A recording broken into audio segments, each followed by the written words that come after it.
kematian. Apabila datang kematian menimpa seseorang, datanglah kiamat baginya. Itu yang disebut dengan kiamat kecil. Hakikatnya mati adalah perpindahan dari kehidupan di dunia ini menuju kehidupan di alam barzakh.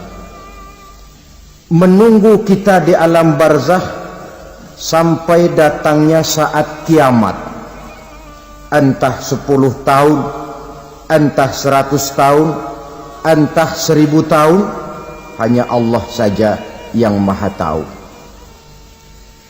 Adapun orang-orang beriman yang melakukan amal kebajikan dalam kehidupan di dunia ini, masa penantian yang lama di alam barzakh buat mereka sebentar saja.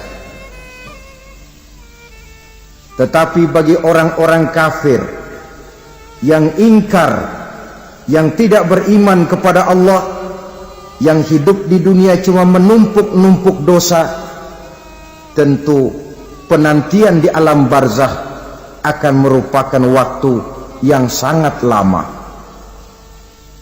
Bukankah dalam kehidupan kita waktu itu memang relatif? Contoh misalnya, bagi pemuda-pemudi yang sedang duduk asyik memadu cinta, waktu 4-5 jam saja rasanya cuma 4-5 menit. Tenggelam oleh keasikan.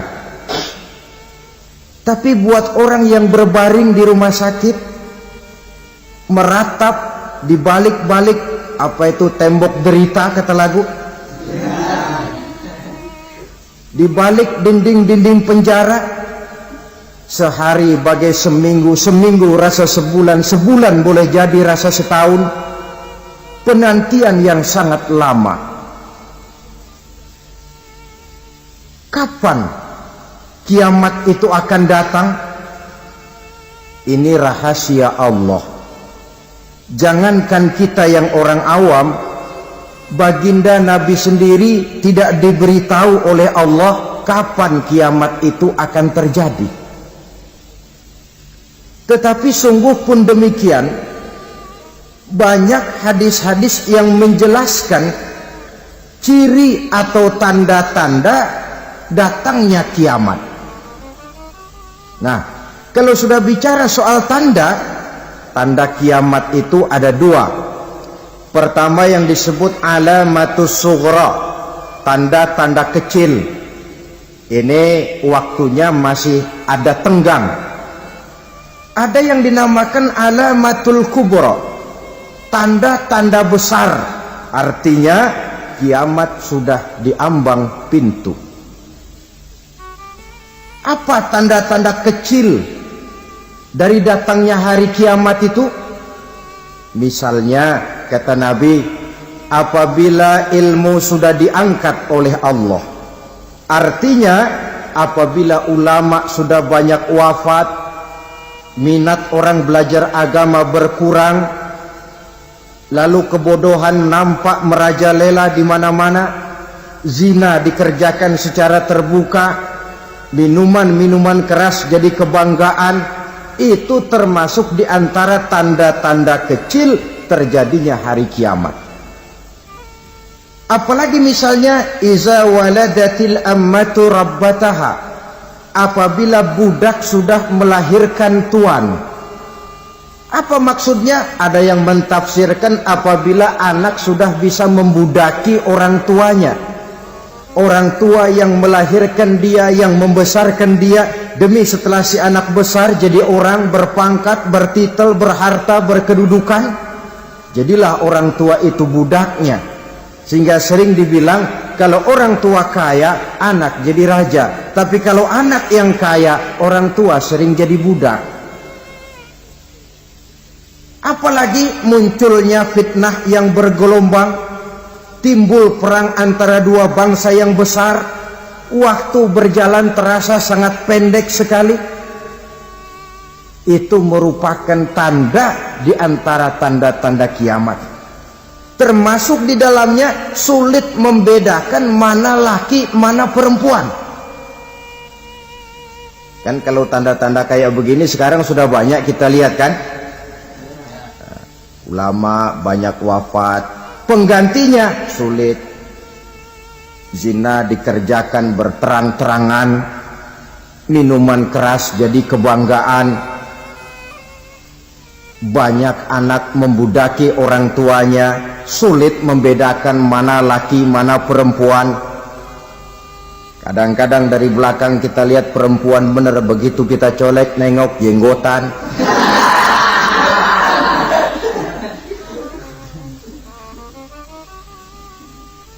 Ini termasuk tanda-tanda kecil, masih ada tenggang sampai akan terjadinya kiamat itu. Nah, yang dimaksud dengan tanda-tanda besar, ini tanda besar artinya kiamat sudah di ambang pintu. Pertama, matahari terbit dari sebelah barat. Apabila matahari sudah terbit dari arah sebelah barat, tertutuplah sudah pintu taubat. Bersabda Nabi kita, la taqumus sa'atu hatta tatlu'a syamsu min maghribiha. Tidak akan datang hari kiamat sampai matahari terbit dari arah sebelah barat. Fa iza tala'at, manakala matahari telah terbit dari arah sebelah barat, wara'ahan nasu, manusia banyak menyaksikan itu, amanu ajma'un, mereka pun lalu beriman. Yang tadinya kafir, yang tadinya ingkar, yang tadinya membangkang, setelah melihat matahari terbit dari sebelah barat, buru-buru beriman, berlomba-lomba mengucap dua kalimat syahadat. Tapi apa yang terjadi? Kata Nabi, wadzalika hina la yanfa'u nafsan imanuha lam takun amanat min qabl. Hari itu adalah hari yang iman sudah tidak berguna lagi bagi seseorang apabila sebelumnya memang dia tidak pernah beriman. Au kasabat fi imaniha khaira, atau beriman tetapi tidak pernah melakukan kebajikan di dalam keimanannya itu. Hari yang sudah kasib, hari yang sudah terlambat, beriman tidak akan ada gunanya lagi. Ini pelajaran buat kita. Sebelum sang surya terbit dari sebelah barat, sebelum nafas sampai di tenggorokan, artinya pintu taubat masih terbuka. Kalau dua hal itu sudah terwujud, nafas sudah sampai di kerongkongan atau matahari sudah terbit dari arah sebelah barat, tertutuplah sudah pintu taubat. Tak ada lagi gunanya pangkat, jabatan, harta, bahkan beriman pun dalam suasana macam itu. Too late, kata orang Kulon. Sudah terlambat. Matahari terbit dari arah sebelah barat. Itu tanda besar, artinya kiamat sudah di ambang pintu. Lalu apalagi tanda besar? Munculnya Dajjal. Dajjal artinya pendusta-pendusta yang menyesatkan manusia. Ada dua macam Dajjal, saudara. Ada Dajjal kecil, ini Dajjal kelas teri. Kalau ini sejak zaman Rasulullah sudah ada itu. Tiap zaman ada. Di zaman Rasulullah misalnya ada yang bernama Aswad al-Unsi dari Yaman, ada yang namanya Musailamah al-Kazzab dari Yamama, ada yang namanya Ibnu Sayyad dari Madinah. Ini Dajjal di zaman Rasul. Musailamatul Kazzab memproklamirkan diri jadi nabi, dia di zaman Rasul masih hidup. Ini Dajjal zaman Nabi. Di zaman sahabat muncul Dajjal. Di zaman kita sekarang ini Dajjal pun gentayangan. Dajjal kelas teri. Kerjanya mendustakan manusia, menyesatkan manusia, memalingkan manusia dari jalan yang benar dan diridhoi oleh Allah Subhanahu wa ta'ala. Adapun yang merupakan tanda besar dari datangnya kiamat, dajjal-dajjal kelas kakap, pembohong-pembohong besar yang menyesatkan masyarakat manusia berpaling dari jalan Allah mengikuti jalan mereka. Apa sih ciri dajjal itu? Kata Nabi dalam hadis Bukhari Muslim, innad dajjala, sesungguhnya yang namanya dajjal itu yakhruju, satu saat akan muncul mendekati hari kiamat. Wa inna ma'ahu ma'an, si dajjal ini membawa air, wa naran, dan juga membawa api. Dua simbol, di tangan yang satu dia bawa air, di tangan yang satu dia bawa api. Wa ammal ladzi yarahu an-nasu ma'an fanarun, adapun yang orang banyak lihat air, hakikatnya adalah api. Yang dilihat api, hakikatnya adalah air. Oleh sebab itu, kalau api yang ditawarkan, ambillah air. Kalau air yang ditawarkan, pilihlah api. Maksudnya apa ini? Ini bahasa simbol, saudara-saudara. Dajjal bicaranya seolah-olah untuk kepentingan manusia, menawarkan surga. Surga yang dia tawarkan hakikatnya neraka. Hai manusia, kalau kau mau bahagia, jangan dekat-dekat dengan agama. Sholat itu tidak efektif dan efisien, tidak produktif dari segi ekonomi itu. Menghadiri majelis taklim cuma buang-buang waktu. Tahajud, tasbih, tahlil, baca Quran, apa itu? Pekerjaan mubazir saja. Hidup ini cuma sekali, masa yang cuma sekali, manfaatkan dengan sebaik-baiknya. Mumpung, dibawanya sifat mumpung tetapi dalam pengertian yang sangat negatif. Bicaranya seolah-olah untuk kepentingan manusia, tetapi sebenarnya menjerumuskan manusia. Menawarkan air tapi sebenarnya api, menawarkan api tapi hakikatnya air. Buat apa kamu sholat? Buat apa kamu bayar zakat? Buat apa kamu puasa? Surga yang dicanangkan dajjal hakikatnya neraka. Neraka yang digambarkan dajjal pada dasarnya adalah surga. Jadi memutarbalikkan fakta itu kerjaan dajjal. Yang hak jadi batil, yang batil dibilang hak, yang benar jadi salah, yang salah malah jadi benar. Tuntunan disuruh jadi tontonan, tontonan malah menjadi tuntunan. Itu pekerjaan dajjal profesinya. Zamannya Nabi Adam, dajjalnya kan iblis. Betul? Betul. Apa sih gang kerayuan iblis itu? Allah setelah menciptakan Nabi Adam kan bilang, Adam, kau dan istrimu Hawa tinggal di surga ini. Seluruh fasilitas yang ada di surga persilahkan kau nikmati. Satu yang tidak boleh, jangan coba-coba dekati pohon khuldi. Dekat saja jangan, apalagi sampai memetiknya. Datang dajjal yang namanya iblis ini.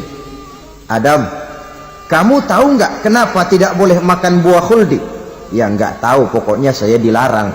Bodoh kamu Dam. Khuldun artinya kekal. Kalau kamu makan itu buah, kau akan kekal di surga buat selamanya. Allah tidak kepengen, maka dilarang kamu makan buah khuldi. Kalau kau ingin kekal di surga Adam, makan saja. Saya bicara begini ini untuk kepentingan kamu Adam. Ini kan ciri-ciri dajjal. Bicaranya sih seolah-olah untuk kepentingan Nabi Adam, hakikat sebenarnya menjerumuskan Nabi Adam supaya ingkar dan melanggar larangan dari Allah Subhanahu wa ta'ala. Jadi setelah muncul dajjal, timbul kekacauan-kekacauan di masyarakat. Banyak yang terpengaruh, terpedaya dan terpesona. Termasuk mereka yang memproklamirkan diri jadi nabi. Mereka yang memproklamirkan diri jadi rasul di zaman sesudah Rasulullah wafat, itu adalah dajjal-dajjal. Maka saya ingatkan, kalau di zaman kita sekarang ini ada orang ngaku jadi nabi, ada orang ngaku jadi rasul biar bahasa Arabnya kental, Quran hafal, hadis ribuan hadis hafal, biar pakai serban sampai menyengser ke tanah, bahasa Arabnya fasih, tapi dia mengaku jadi nabi, jadi rasul. Kita umat Islam wajib tidak percaya, wajib untuk tidak percaya. Itulah dajjal-dajjal zaman kita sekarang ini. Tidak mustahil mereka datang mempengaruhi orang-orang awam supaya berpaling dari Rasulullah, mengikuti mereka. Nah, di akhir zaman nanti mendekati hari kiamat, dajjal ini muncul, dajjal kelas kakap, menyesatkan masyarakat manusia untuk berpaling dari Islam, mengikuti seruan mereka. Apalagi di antara datangnya kiamat itu, tanda yang besar itu, turunnya Nabiullah Isa Al-Masih, putra Maryam. Menurut berbagai hadis yang sahih, Nabi Isa Al-Masih nanti akan turun lagi, tidak membawa risalah yang baru, tapi meluruskan risalah Islam ini yang telah banyak ditinggalkan oleh masyarakat. Bahkan ada hadis menjelaskan beliau akan membunuh Nabi, mematahkan kayu-kayu salib, lalu melaksanakan haji dan umrah mengikuti syariat Nabi Muhammad, bukan membawa agama baru. Menjadi semacam mujaddid, reformer, menyelamatkan manusia dari bisikan dajjal. Bahkan ada riwayat yang menjelaskan bahwa Nabi Isa berhasil mengalahkan dajjal, mengembalikan masyarakat manusia kembali kepada ajaran Islam yang datang dari Allah, dibawa oleh Rasulullah sallallahu alaihi wasallam. Dengan kata lain, turunnya Nabi Isa bukan sebagai nabi dan rasul baru, tetapi mengikuti syariat Nabi kita Muhammad sallallahu alaihi wasallam. Saudara hadirin, ibu-ibu hadirat yang saya hormati, kemudian apalagi di antara tanda-tanda besar akan datangnya kiamat itu? Keluarnya asap atau awan. Kata Nabi, inna min asrati sa'ah dukhanan yamla'u ma bainal masyriqi wal maghrib. Di antara tanda-tanda kiamat, munculnya awan atau asap yang memenuhi antara langit dan bumi. Ini pun diperkuat dalam surah Ad-Dukhan ayat 10, fartaqib yauma ta'tis sama' bidukhanin mubin fayughshan nas hadza azabun alim. Bagi orang-orang yang beriman, mereka biasa-biasa saja, tapi bagi orang kufur, datangnya asap dan awan ini merupakan azab yang kelewat pedih. Barangkali sedikit mendekati gambaran tentang azab yang pedih ini, saya ingatkan alam pikiran kita kepada peristiwa yang belum lama terjadi. Pernah dengar berita bocornya reaktor nuklir di Chernobyl, Uni Soviet? Pernah dengar? Nah. Bocornya reaktor nuklir di Chernobyl yang mengakibatkan ratusan, bahkan sangat mungkin ribuan nyawa. Cuma satu reaktor. Bagaimana kalau seluruh cadangan nuklir yang dimiliki oleh para negara adik kuasa ini diledakkan? Bahkan yang konon menurut catatan, cadangan nuklir yang dimiliki bersama oleh Amerika dan Rusia sekarang ini sudah sanggup memusnahkan 6 miliar manusia, 1,5 kali lebih banyak dari jumlah manusia yang nongkrong di permukaan bumi ini. Saudara-saudara hadirin yang saya hormati,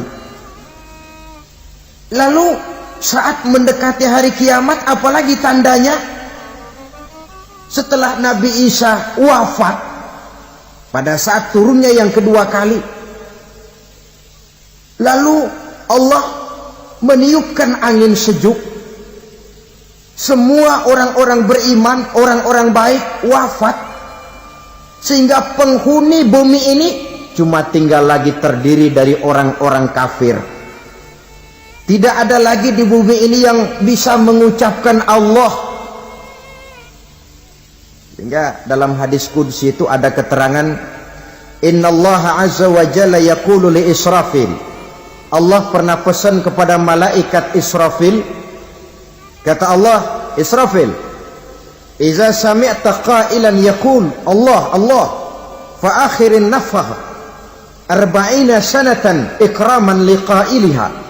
Hai Israfil, apabila kau dengar di permukaan bumi masih banyak orang yang mengucapkan Allah Allah, maka tunda sangkakala kiamat itu 40 tahun. Untuk apa? Ikraman liqailiha, menghormati orang yang mengucapkan Allah Allah itu. Wah, jadi karena sekarang masih banyak yang mengucapkan Allah, besar hatilah kita, masih jauh kiamat itu. Tapi jangan lupa, kiamat pribadi, kiamat kecil itu yang nggak kita sangka-sangka. Ajal datang mencabut nyawa, itu kiamat pribadi, dan itu yang pasti kita hadapi, dan itu yang membuat kita tidak boleh bersikap main-main di dalam kehidupan sekarang ini. Saudara hadirin yang saya hormati, tidak ada lagi orang-orang muslim. Seluruh penduduk dunia ini kafir. Lalu terciptalah struktur sosial yang berlandaskan prinsip hidup semau gue.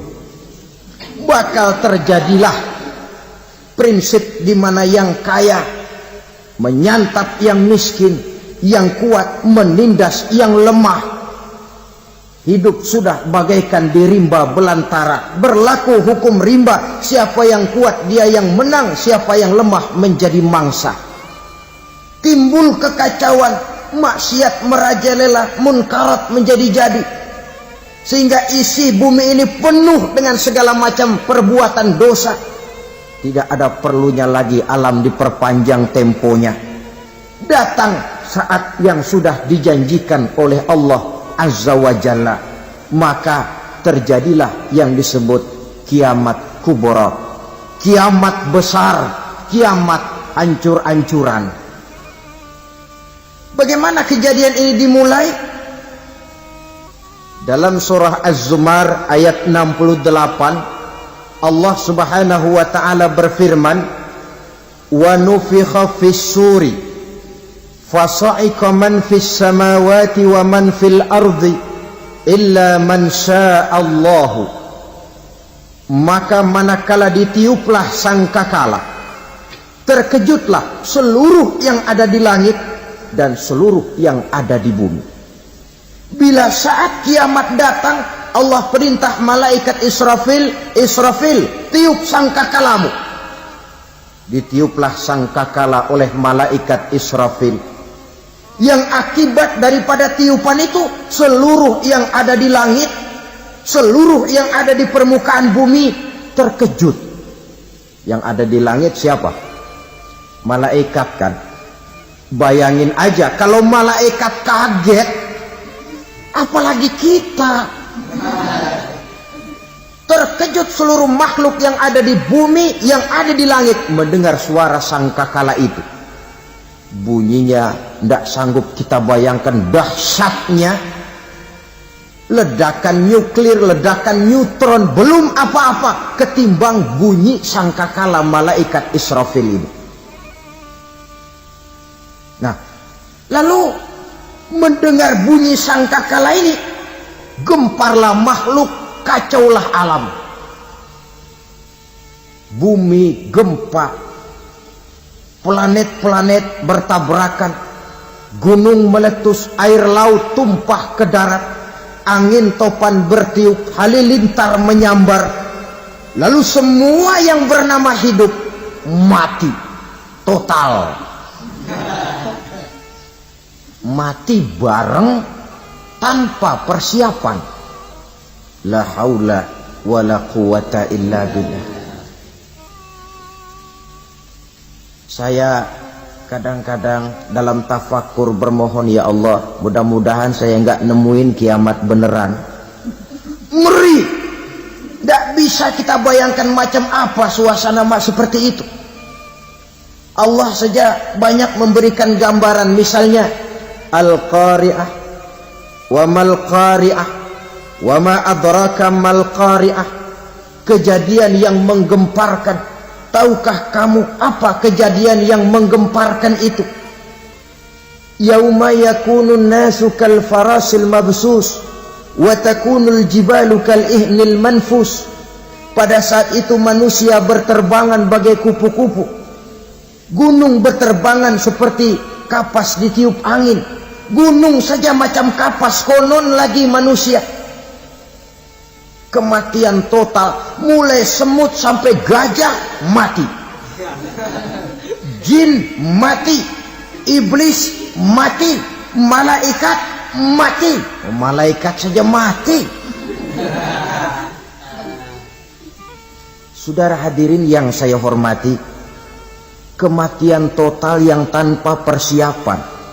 Orang bilang, Pak, kalau mati bareng begitu yang repot malaikat maut dong ya.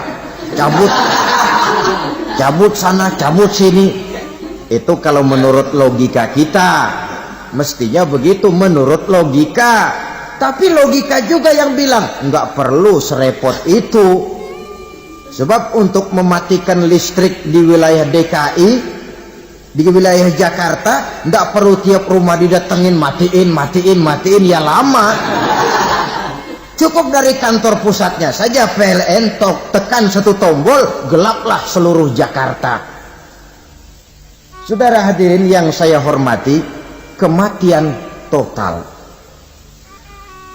Lalu setelah kematian total, planet-planet juga mati, dalam arti tidak bergerak dan beredar. Angin mati, dalam arti tidak bertiup. Air mati, dalam arti tidak ada riak gelombang. Pokoknya semua mati. Kullu nafsin za'iqatul maut, semua yang bernafas mati.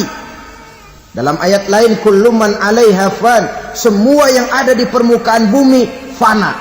Yang kekal cuma Allah Subhanahu wa ta'ala. Yang paling belakang mati malaikat maut dan malaikat Israfil. Tapi mati juga sesuai dengan janji Allah. Menurut hadis Bukhari Muslim dari Abi Hurairah, masa tenggang waktu antara kematian total pada tiupan sangkakala pertama dengan proses kebangkitan pada tiupan sangkakala kedua 40 lamanya.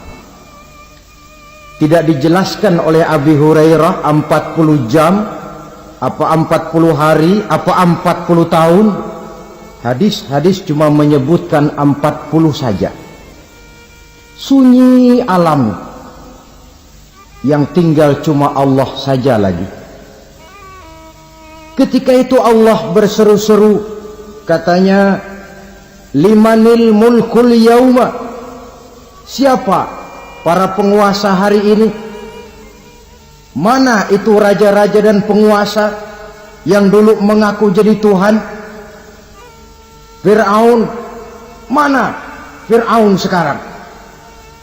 Yang dulu jadi raja, merasa berhasil, sombong, lalu tidak mau turun-turun dari kekuasaannya, sampai kepada puncak kekurang ajarannya mengangkat diri jadi Tuhan. Mana itu Fir'aun? Namrus, mana sekarang Namrus? La ilaha illa ana, ternyata tidak ada Tuhan lain selain daripada aku, kata Allah. Proses kemudian, saudara-saudara, turunlah hujan dari langit. 40 lamanya hujan itu. Tidak jelas juga 40 jam apa 40 hari. Setelah air turun membasahi, datanglah tiupan sangkakala yang kedua. Semua yang bernama mati bangkit dari kuburnya masing-masing. Ini yang disebut Yaumul Ba'thi, hari kebangkitan. Allahu Akbar. pada saat kita bangkit dari kubur kita masing-masing, kumpul di padang mahsyar namanya. Bayangin aja, saya sendiri nggak sanggup bayangin. Manusia sejak zaman Adam sampai zaman kiamat kumpul bareng di tempat sama. Berapa banyaknya itu?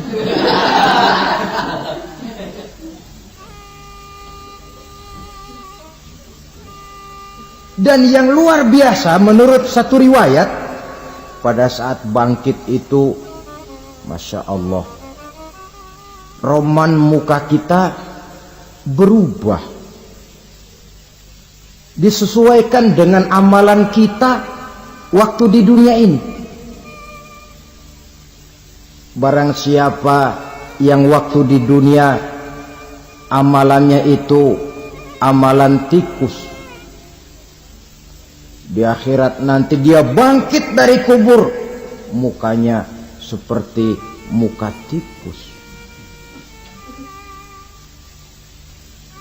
Gagah betul badannya, tapi mukanya seperti tikus. Kenapa? Amalannya waktu di dunia seperti amalan tikus. Apa amalan tikus itu? Suka ngegeragoti barang yang sudah disimpan rapi-rapi. Orang sudah simpan uang rapi-rapi, simpan perhiasan rapi-rapi, digeragoti oleh tikus. Maling-maling, pencoleng-pencoleng, koruptor-koruptor, itu nanti di akhirat nanti kita lihat mukanya seperti muka tikus. Oh ini waktu di dunia suka nyolong, mukanya seperti muka tikus. Barang siapa yang waktu di dunia ini amalannya itu amalan macan, dia akan bangkit nanti mukanya seperti muka macan. Apa amalan macan? Macan itu amalannya menang-menangan. Orang yang mau menang saja nggak mau mengalah. Coba lihat di hutan, kenal hutan nggak? Di hutan, raja hutan di mana-mana pasti macan, betul kan? Betul. Padahal hutan belum pernah bikin pemilihan umum. Tapi macan tidak peduli ada pemilihan umum apa tidak, pokok saya raja. Sebab apa? Macan jadi raja itu bukan karena benar, tapi karena kuat jadi raja. Setelah dia jadi raja, rakyat hutan yang mesti dilindungi malah dimakan oleh raja macan. Kambing rakyat hutan dimakan oleh macan. Ayam rakyat hutan dimakan oleh macan. Itu nanti kita lihat di akhirat itu mukanya seperti muka macan, gagah betul. Lalu barang siapa yang di dunia ini amalannya itu seperti amalan anjing, nanti dia punya muka seperti muka anjing. Apa amalan anjing? Pertama, anjing itu kalau disuruh jaga rumah, dia tidak bisa membedakan mana maling, mana tamu. Biar yang datang maling kalau bawa tulang, anjing kalem. Yang kedua, anjing itu akan setia kepada siapa saja yang memberinya roti. Siapa yang memberinya roti, itulah majikannya. Apa kata majikannya, pasti dia laksanakan. Soal benar atau salah, dia tidak peduli. Setelah anjing dapat roti, dia tidak punya pilihan lain kecuali bilang, abdi mah kumaha juragan wae ayeuna mah.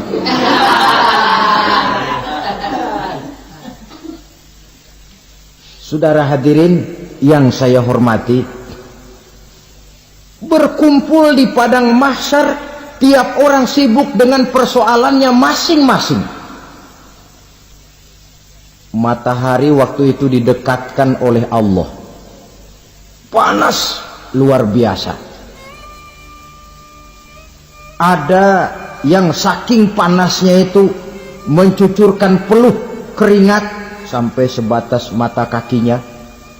Ada yang keringatnya sampai sedengkulnya, ada yang keringatnya sampai sepusatnya, ada yang keringatnya mengalir sampai sebahunya, ada yang kelelap oleh keringatnya sendiri. sementara orang di sampingnya nggak apa-apa. Bergantung lagi amalan dia waktu di dunia ini. Saudara-saudara, sebagian orang dalam kepanikan padang mahsyar berombong-rombong datang mereka menghadap Nabi Adam. Ya Adam, anta abal bashar. Hai Adam, Tuhan adalah bapak moyang manusia. Kami sebentar lagi akan disidang, dimintakan pertanggungan jawab. Tolonglah kami, hai Adam. Kata Nabi Adam, jangankan nolongin sampean, saya sendiri tanggung jawab di hadapan Allah ketika dulu tidak boleh makan khuldi, saya serobot. Sudahlah, urus diri masing-masing saja, nafsi. Begitu kata Nabi Nuh, begitu kata Nabi Ibrahim. Tiap orang bertanggung jawab sendiri-sendiri.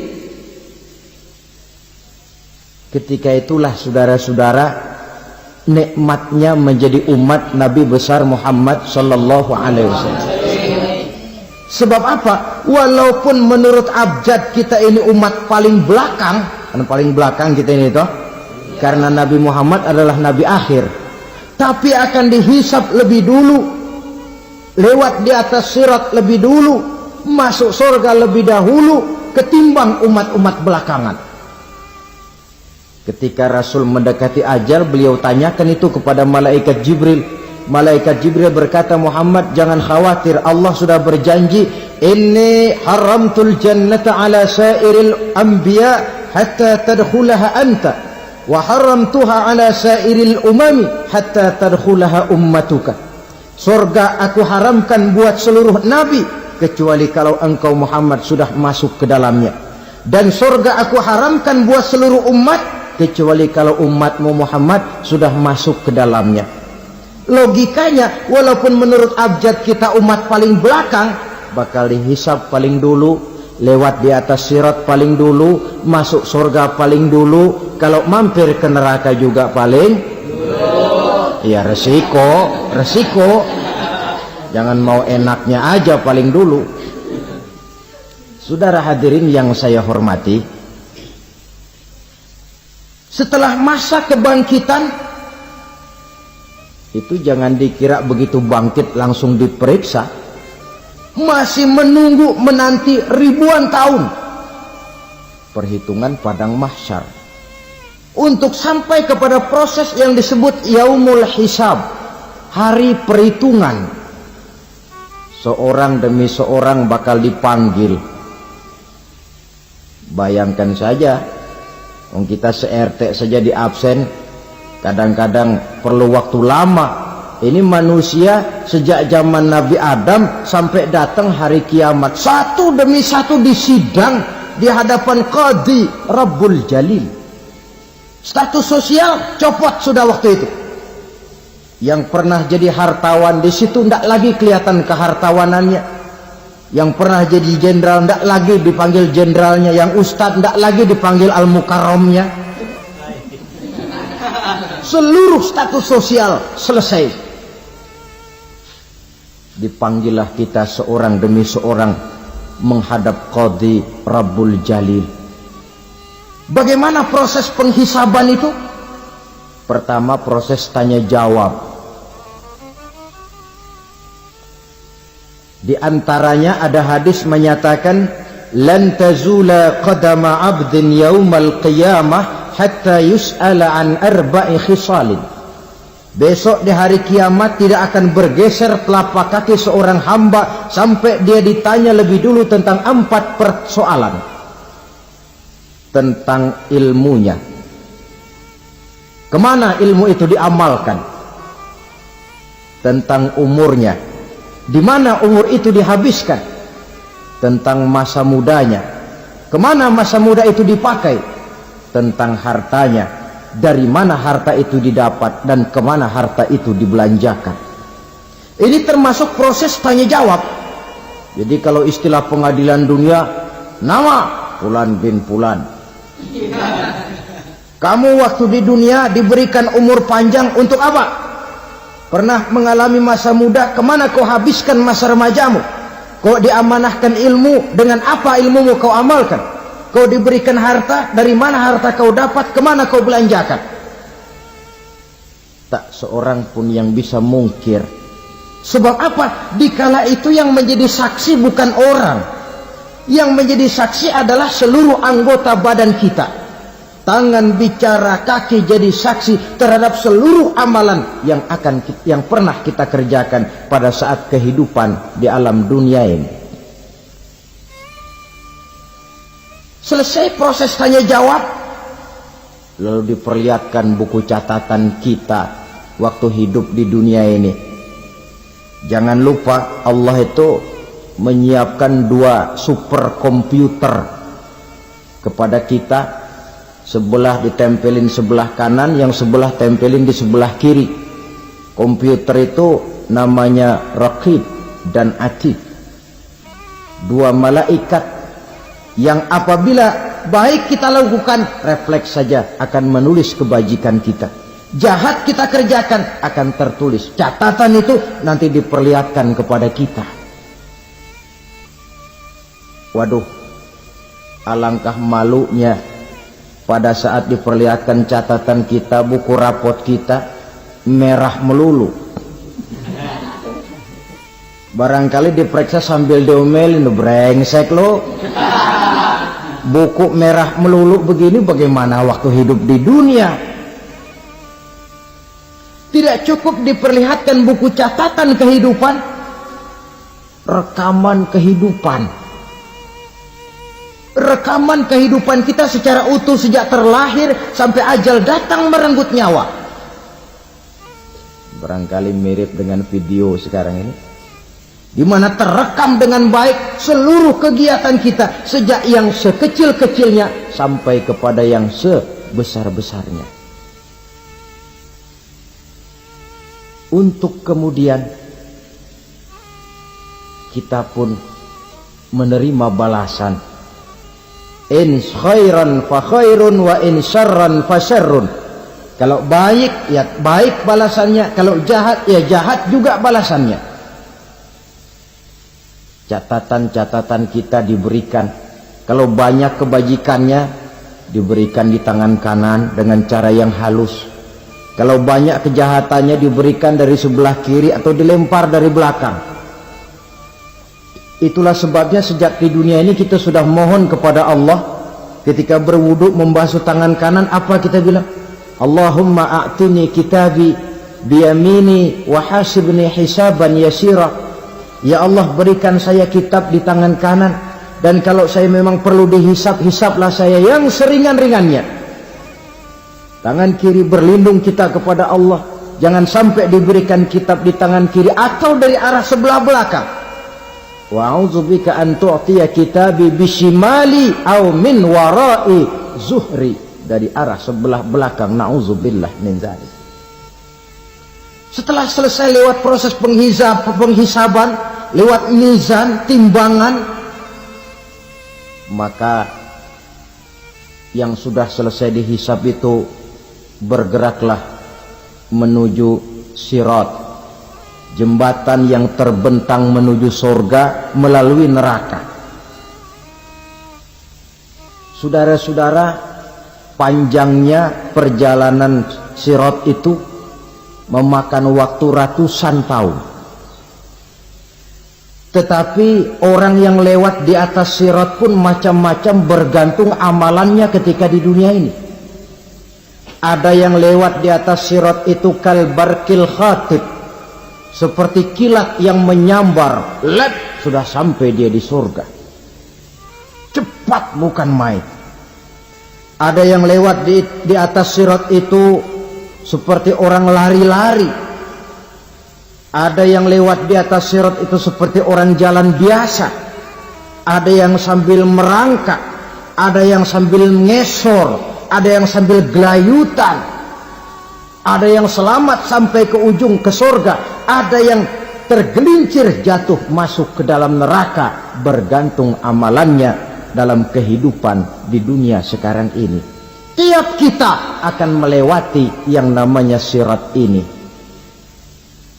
Saudara-saudara kaum muslimin yang saya hormati, Dengan demikian mereka yang selamat melalui sirat sampai ke terminal akhir surga, mereka yang ketika dihisab ternyata banyak kejahatannya daripada kebaikannya, mereka singgah di dalam neraka. Nah, adapun orang-orang yang beriman menurut ayat Quran dan hadis Nabi itu nanti ada bermacam-macam. Ada orang beriman itu yang dimasukkan surga. Ada orang beriman itu yang dimasukkan ke dalam surga. Ada orang beriman itu yang disebut penduduk surga. Kenapa lain-lain, Pak? Karena waktu di dunia amalannya juga lain-lain. Ada orang beriman yang masuk surga. Ini paling murah tiketnya. Mau masuk surga? Kata Nabi begini, ma min abdin qala la ilaha illallah thumma mata ala dhalik illa dakhala al-jannah. Kalau seorang hamba sudah mengucap dua kalimat syahadat, dia yakin dengan kebenaran kalimat itu sampai matinya, orang itu akan masuk surga. Abi Dzar yang waktu itu diajak bicara heran, ya Rasul kok gampang betul? Iya. Walaupun orang itu mencuri, iya. Walaupun orang itu berzina, iya. Biar dia mencuri, biar dia berzina, kalau dia sudah mengucap dua kalimat syahadat, dia yakin dengan kebenaran kalimat itu sampai matinya, itu orang akan masuk surga. Jadi masuk surga cukup dua kalimat syahadat, yakin sampai mati, masuk surga. Itu perkara masuk. Tapi kalau pertanyaannya diterusin, masuknya kapan, Pak? Nah, ini lain lagi urusannya. Sebab ada yang masuknya itu langsung, ada yang mampir dulu. Di sana tempat cuma dua. Kalau tidak surga, neraka. Mau ke surga, tapi mampir dulu. Yang mampirnya jelas di neraka. Kenapa? Dalam hadis qudsi ada riwayat, nanti itu di akhirat, setelah Allah selesai mengatur penduduk surga masuk surga, yang neraka masuk neraka, Allah berkata kepada malaikat Malik, malaikat Malik, labaik ya Allah, itu bajingan-bajingan tengik, manusia-manusia durjana yang waktu di dunia tidak mau sujud, jauh dari ulama, gemar melakukan yang munkarat dan maksiat, hidup di tengah masyarakat selalu jadi bibit keonaran, kufur, sudah masuk neraka semua. Sudah ya Allah. Nah, kalau sudah, coba sekarang kamu masuk, Malik. Saya, iya, masuk neraka. Mau apa ya Allah? Kata Allah, akhriju minan nar man kana fi qalbihi misqala habatin min khardalin min iman. Kau masuk neraka, cari di dalam neraka orang-orang yang ada imannya walaupun kecil sebesar biji zarah, angkat mereka keluar. Masuk malaikat Malik ke neraka, cari orang yang ada imannya, korek-korek. Ya repot, udah pada gosong. Yang ada imannya diangkat ke atas, yang ada imannya diangkat ke atas, lalu dimandikan di Nahrul Hayat, namanya sungai kehidupan di akhirat nanti. Cakep lagi rupanya, bersih lagi wajahnya, apel di hadapan Allah. Kata Allah, bagaimana mas? Kapok nggak sampean? Kapok ya Allah. Nah, kalau kapok, idhab fadkhulil jannah, pergi masuk surga sana.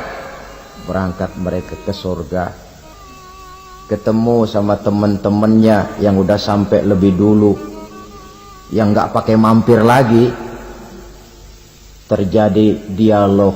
Kata teman-temannya yang udah pada nyampe duluan, mas, iya, emang baru sampai? Saya baru sampai. Memang mampir di mana dulu mas? Kita sudah lama sampai di surga. Saudara buka surah Al-Muddatsir ayat 34-35. Ma salakakum fis saqar? Kenapa kamu mampir di neraka Saqar? Qalu lam nakum minal musallin. Mereka menjawab, kami mampir di neraka Saqar, Mas, gara-gara dulunya kami waktu di dunia ndak pernah sholat. Ndak pernah sholat? Ndak pernah. Karena rumahnya dekat masjid. Cuma dekat doang, Mas. Sholat mah enggak saya. Enggak pernah ngasih makan fakir miskin, enggak pernah hadir di majelis taklim, pendeknya enggak pernah melakukan kebajikan. Maka saya pun mampir di neraka Saqar. Untung betul saya punya iman, Mas, sedikit. Waktu hidup di dunia dulu saya pernah mengucap 2 kalimat syahadat, sekali-kalinya waktu mau kawin. Masya Allah. Untung saja kawin. Kalau nggak kawin polos.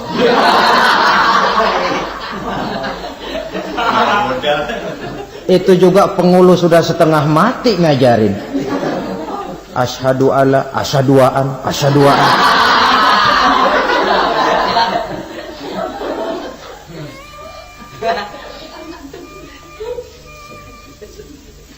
Ini namanya masuk surga, ada mampir dulu. Ada pula orang mukmin itu yang dimasukkan surga. Namanya dimasukkan kan terima beres. Saya masuk ke rumah, jalan sendiri, cari tempat sendiri. Saya dimasukkan ke dalam rumah, terima beres, pokok ada di dalam, itu dimasukkan namanya. Nggak pakai mampir. Tapi tentu tiketnya lebih mahal ketimbang yang pertama tadi. Apa kata Allah? Innal ladzina amanu wa amilus salihat la ukaffiranna anhum sayyi'atihim wa la udkhilannahum jannah. Sesungguhnya orang-orang yang beriman kemudian beramal soleh, kami hapuskan segala dosa dan kesalahannya, kami masukkan mereka ke dalam surga. Lihat ayatnya. Allah yang memasukkan, kita yang dimasukkan. Tidak pakai transit, tidak usah mampir. Cuma tidak cukup syahadat, tidak cukup amanu, tapi diiringi dengan wa amilus salih. Iman, amal. Tidak cukup syahadat, lalu dibuktikan dia sholat, dia zakat, puasa, lalu dia melakukan berbagai macam kebajikan. Ini yang menyebabkan dia tidak pakai mampir di tempat yang bernama Saqar. Lalu ada pula orang mukmin itu yang disebut penduduk surga. Wah, ini sudah VIP ini. Ashabul jannah, penduduk surga. Siapa mereka? Kata Allah, innal ladzina amanu summa istaqamu fala khaufun 'alaihim wala hum yahzanun ulaika ashabul jannah hum fiha khalidun. Sesungguhnya orang-orang yang beriman lalu istiqamah, tetap dalam melaksanakan perintah Allah, tidak goyang, tidak labil tapi stabil, istiqamah, mereka tidak takut dan tidak bersedih hati. Merekalah penduduk surga. Iman, istiqamah. Tidak punya duit, sembahyang. Banyak duit, sembahyang. Miskin, sembahyang. Kaya, tetap sembahyang. Istiqomah. Kadang orang kalau susah rajin ke masjid, banyak duitnya ngelihat masjid melengos. Itu yang dibilang waktu miskin hamba Allah, setelah kaya jadi hamba harta. Bergeser, tidak ada nilai istiqomahnya. Saudara-saudara, dengan begitu penduduk neraka itu dua. Ada penduduk permanen, ada penduduk yang semi permanen. Yang semi permanen orang-orang beriman yang mempunyai dosa besar. Mereka masuk ke neraka untuk menerima azab sesuai dengan dosanya. Bila selesai masa azab itu, mereka akan diangkat untuk ditempatkan kembali ke dalam surganya Allah Subhanahu wa ta'ala. Nah, dikala itulah saudara-saudara, ada yang disebut syafaat dari Rasulullah Sallallahu Alaihi Wasallam. Tapi tentu jangan lupa syafaat ini ibarat kain menambal dia Kita punya kain bolong-bolong sedikit, syafaat yang menambal. Sholat kita ada kurang dikit, sedekah kita ada campur riak dikit, amalan kita ada tidak karena Allah dikit, kita berharap syafaat. Jadi biarlah kain masih bolong-bolong, yang penting punya kain. Tapi kalau kainnya tidak ada, yang ditambal apanya? Sholat tidak, puasa tidak, zakat tidak, berharap syafaat saja. Ya, terlalu berlebihan itu. Saudara hadirin yang saya hormati, apabila selesai proses penghisaban, proses penghitungan, maka dikala itulah manusia terbagi dalam dua kelompok besar. Fariqun fil jannah wa fariqun fis sa'ir. Sekelompok orang-orang beruntung yang masuk ke dalam surga, dan sekelompok lagi masuk ke dalam neraka. Akan memakan waktu untuk menceritakan sifat surga dan neraka, tapi insya Allah pada kesempatan pertemuan lain saya sampaikan.